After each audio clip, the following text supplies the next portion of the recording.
my darling Fumi Nation. How are you? How are we? My name is Fumidesaluvold. For those of you that are stopping by for the very first time, you are so very welcome indeed. Ladies and gentlemen, do not forget to like, to subscribe, and hit the notification button so that you do not miss any of the exciting videos and topics of which you would like me to discuss. Talking about topics that you would love for me to discuss on the channel, one has come across my table and I'm getting a lot of traction. So please let me know down below in the comment section if you want me to discuss this, and I will do that in the next coming days. It is about Senator Natasha Akpoti-Uduaghan and how she has gotten suspended, how her security detail has been taken away from her. She has been suspended without any pay, and it is an SA harassment case. Let me know. I'm reading up on it. It is very interesting, and I would love to do a deep dive into this. A lot of you have sent me messages about Senator Natasha Akpoti-Uduaghan's case, and I will talk about it. Why not? Good afternoon, President of the IPU. Good afternoon, colleagues. I come with a heavy heart from Nigeria. But first, I'd like to apologize to Honorable Kafila Ogbara. I am not here to bring shame to our country. I'm here to seek help for the women of Nigeria. Again, my name is Senator Natasha Akpoti-Uduaghan. 5 days ago, on the 6th of March 2025, I was suspended. As a senator, I was suspended illegally because I submitted a petition of sexual harassment against the President of the Nigerian Senate, Senator Godswill Akpabio. I thought that by submitting the petition, he would recuse himself, and both of us would submit ourselves to the Committee on Ethics, Privileges and Public Petition for a fair and transparent investigation. But unfortunately, I was silenced and I was suspended. I was suspended for 6 months, amongst many other stringent conditions, such as taking away my security, taking away all the officials' vehicles and other items that were handed over to me as a senator. My salaries will be cut off. I must not appear anywhere near the National Assembly. And for 6 months, I'm not to introduce myself or present myself as a senator locally in Nigeria or internationally. That means I'm here illegally. But I had no other place to go but to come here and speak to you women. Because this is a bigger picture.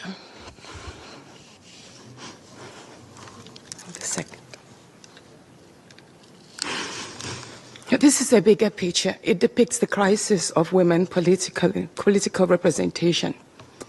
My suspension is not just about me. It's about the systemic exclusion of women from political leadership in Nigeria. Women make up 3.6% of political offices, and in the Senate, it's just 2.8. We have 109 men, and only 4 of us are women. So right now, it's 108 with only 3 women. This is a clear case of political victimization, punishment for speaking out against impunity, corruption, and gender-based violence. The United Nations Declaration 48/104 declares sexual harassment as a form of gender violence. The Senate's actions are an assault on democracy. I was elected by my constituents to represent them. Yet a few powerful men have unilaterally decided to silence their voices by suspending me for 6 months.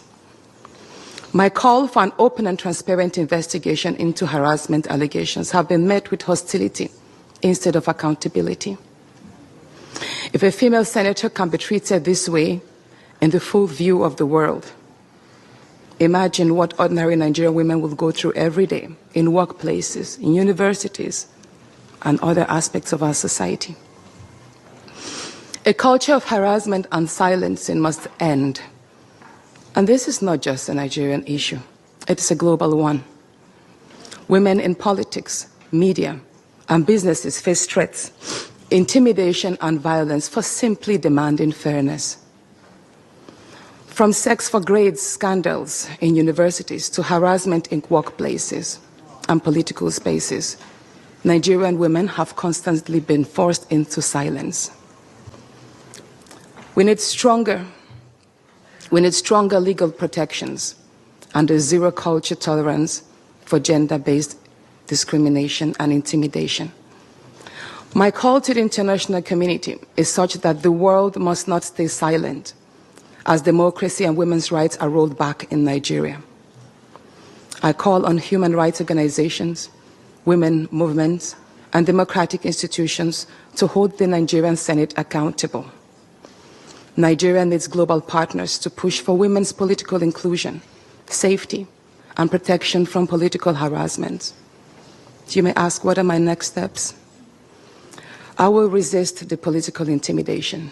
In the past few days, a number of my colleagues, my male colleagues, have reached out to me and said, Natasha, all you need to do is apologize and retract your statements.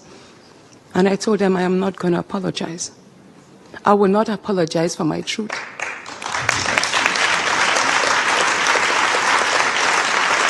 Thank you. Thank you. And I told them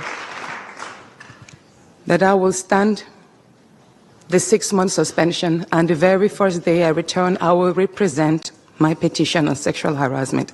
And I will continue doing so until there is a fair and transparent investigation. I will fight. Thank you. I will fight this injustice and continue to represent my constituents, whether the Senate wants to hear me or not. I will work with women's group, civil society, and legal teams to ensure that this unconstitutional suspension is squashed. This is bigger than me. This is about ensuring that no other woman in politics or public office will ever be silenced again. Thank you so much.